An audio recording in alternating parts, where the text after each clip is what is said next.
Cerita novel Perintah Kaisar Naga bab selanjutnya. Ojo lali subrek, like and comment ya, yuk gasken.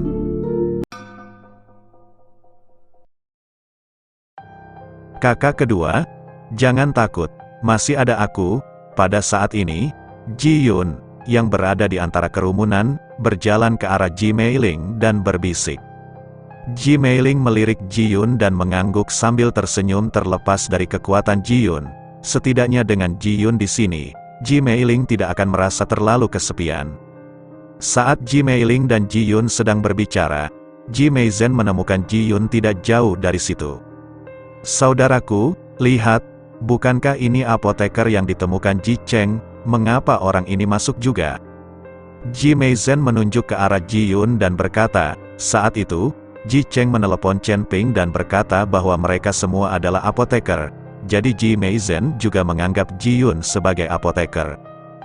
Ji Yue meliriknya, lalu tersenyum dingin dan berkata, pasti Ji Cheng yang menyebabkan orang ini menyelinap ke tanah leluhur di antara tim. Saya tidak menyadari bahwa dia masih mengenakan pakaian keluarga Ji kami. Tapi itu tidak masalah, sekalipun dia memakai pakaian keluarga Ji, percuma saja memasuki tanah leluhur. Dia tidak akan bisa lulus ujian Taisu saat itu. Saat Taisu mengetahui orang ini, saya akan melihat bagaimana mereka menjelaskannya. Ji Yue tidak langsung mengekspos Ji Yun, tapi ingin ditangkap oleh Taisu setelah memasuki tanah leluhur. Itu pasti lucu. Kelompok mereka dengan cepat masuk ke tanah leluhur, dan kemudian masuk ke aula utama. Taisu dari keluarga Ji masih duduk di tengah aula, matanya sedikit tertutup. Setelah melihat ini, semua murid keluarga Ji berlutut dan beribadah di tanah, lalu dengan lantang berkata, murid keluarga Ji, beri penghormatan kepada Taisu. Taisu perlahan membuka matanya dan menatap langsung ke arah Qin Jingyu. Tidak perlu memeriksa garis keturunannya, sekilas terlihat bahwa Qin Jingyu bukanlah anggota keluarga Ji. Apa yang terjadi? Mengapa orang luar masuk? Taisu bertanya dengan dingin. Taisu, ini Tuan Qin dari Istana Juman. Karena Istana Juman baik terhadap keluarga Ji kita, kepala keluarga telah memberikan izin kepada Tuan Qin untuk memasuki tanah leluhur. Ada perintah keluarga di sini. Ji Yue buru-buru menunjukkan perintah pemimpin keluarga kepada Taisu. Taisu hanya melihatnya sekilas dan tidak berkata apa-apa, malah melambaikan tangannya dan membuka pintu tipis di belakangnya. Pintu cahaya terbuka dan semua orang bisa memasuki tanah leluhur, tapi Ji Yue penuh keraguan. Taisu, apa kau tidak memeriksa identitas kami? Bagaimana jika ada orang luar yang ikut campur? Ji Yue bertanya pada Taisu, tidak ada yang akan menyelinap masuk. Saya sudah memeriksanya, orang-orang ini semua memiliki darah keluarga Ji. Taisu berkata dengan tenang, Taisu, apakah kamu melakukan kesalahan? Apakah kamu ingin memeriksanya lagi?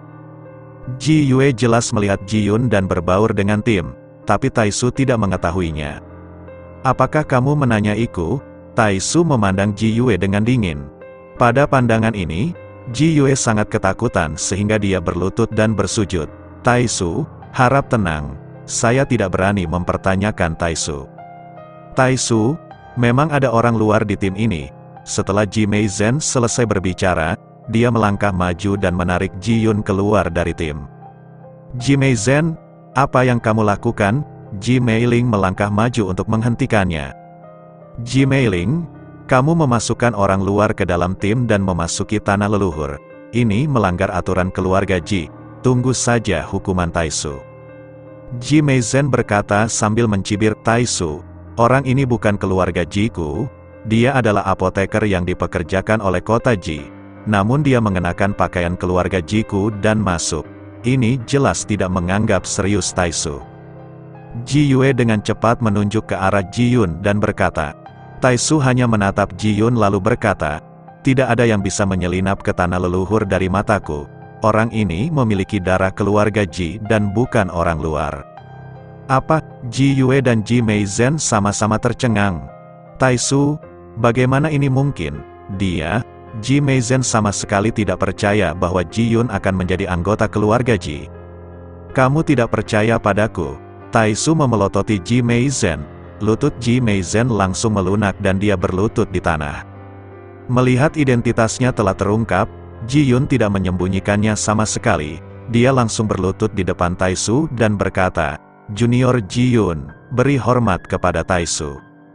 Ji Meiling juga berlutut dan berkata, "Taisu, saudara keenam adalah satu-satunya putra paman ketiga Ji Lianchan. Dia baru saja kembali beberapa waktu lalu." Saat Ji Yue dan Ji Meizhen mendengar hal tersebut, mereka semua kaget. Ternyata Ji Yun adalah anak dari paman ketiga mereka Ji Lianhan, namun mereka tetap tidak tahu apa-apa. "Oke, ayo masuk semua. Jangan buang waktu.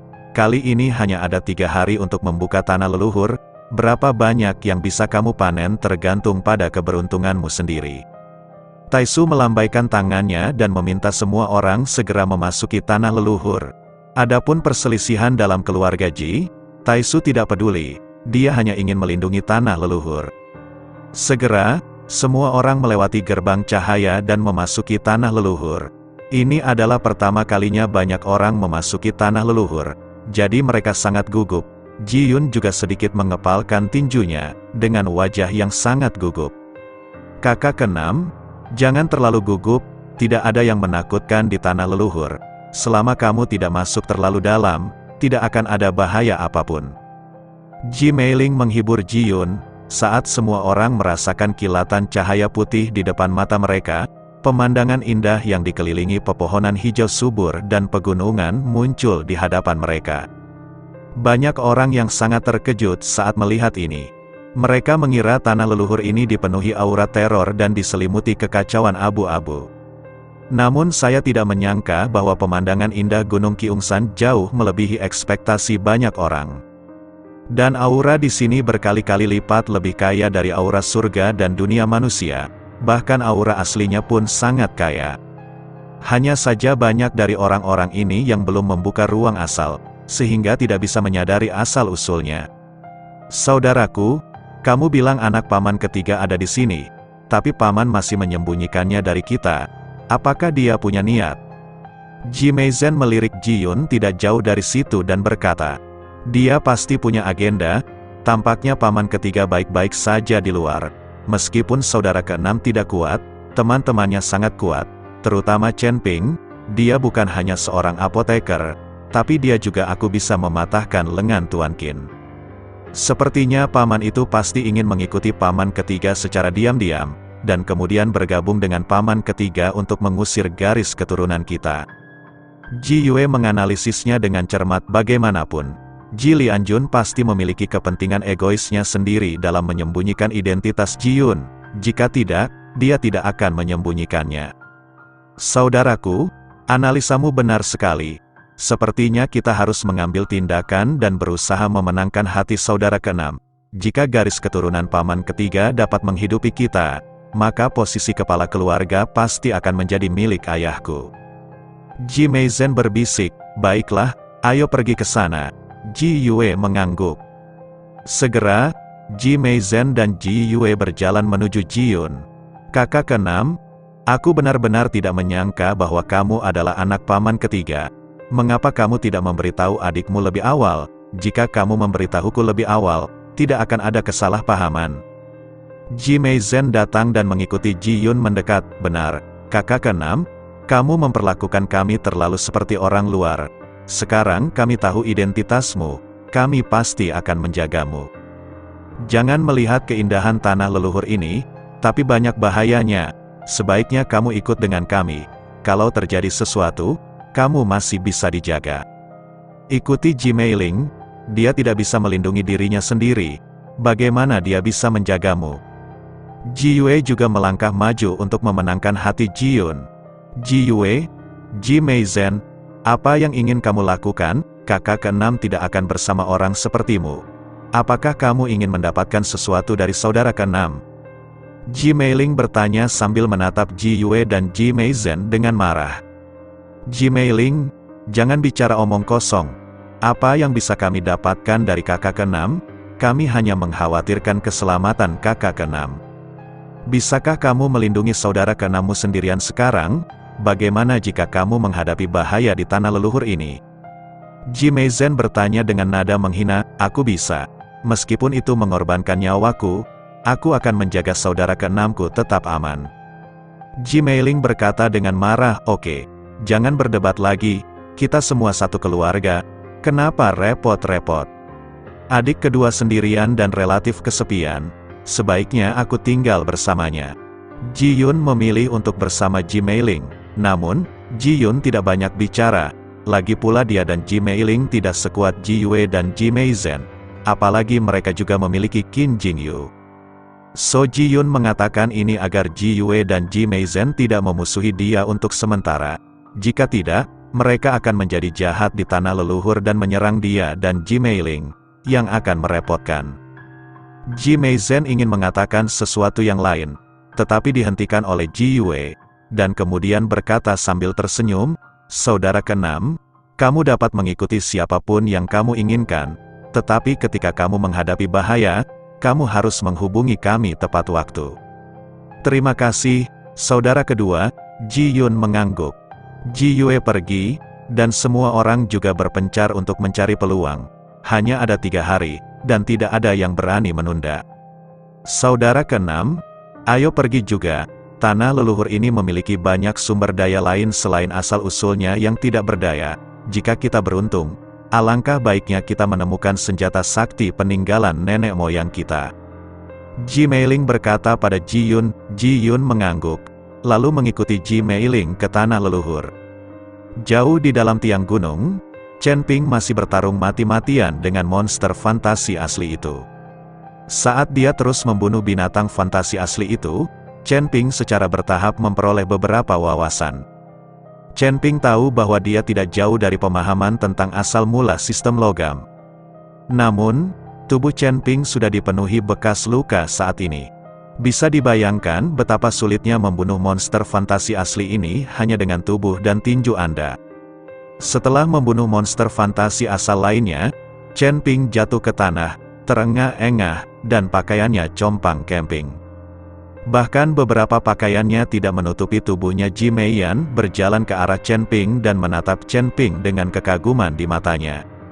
Kalau capek, istirahatlah sebentar, tanah leluhur akan dibuka beberapa hari, jadi tidak perlu terburu-buru. Ji Meiyan membujuk Chen Ping, tidak, saya harus memahami asal-usul sistem logam secepat mungkin. Chen Ping menggelengkan kepalanya dan berdiri dengan keras.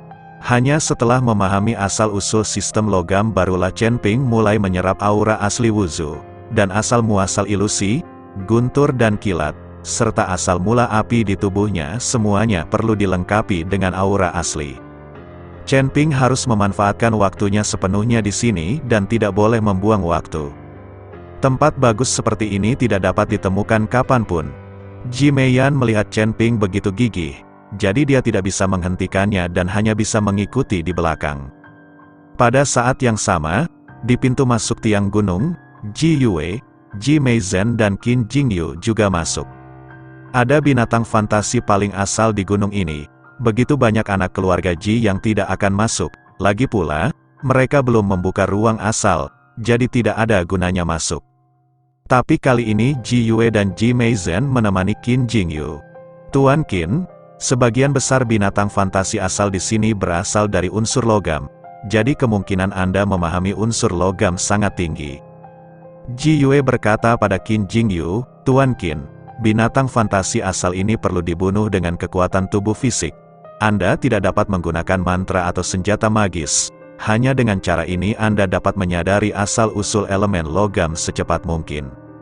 Hanya saja ini akan sedikit berbahaya, dan seseorang harus kuat secara fisik untuk menahan serangan dari monster fantasi asal itu. Ji Meizhen berkata pada Qin Jingyu, hahaha, aku, klan Istana Juman, mungkin tidak bisa dibandingkan dengan orang lain dalam hal sihir, tapi dari segi tubuh fisik, siapa yang bisa membandingkan dengan kami orang barbar? Kami telah melatih tubuh kami sejak kami masih muda. Bahkan jika saya tidak bergerak sekarang, senjata biasa bahkan tidak berpikir untuk menyakiti saya sama sekali. Qin Jingyu tertawa. Baginya, ini hanyalah permainan anak-anak.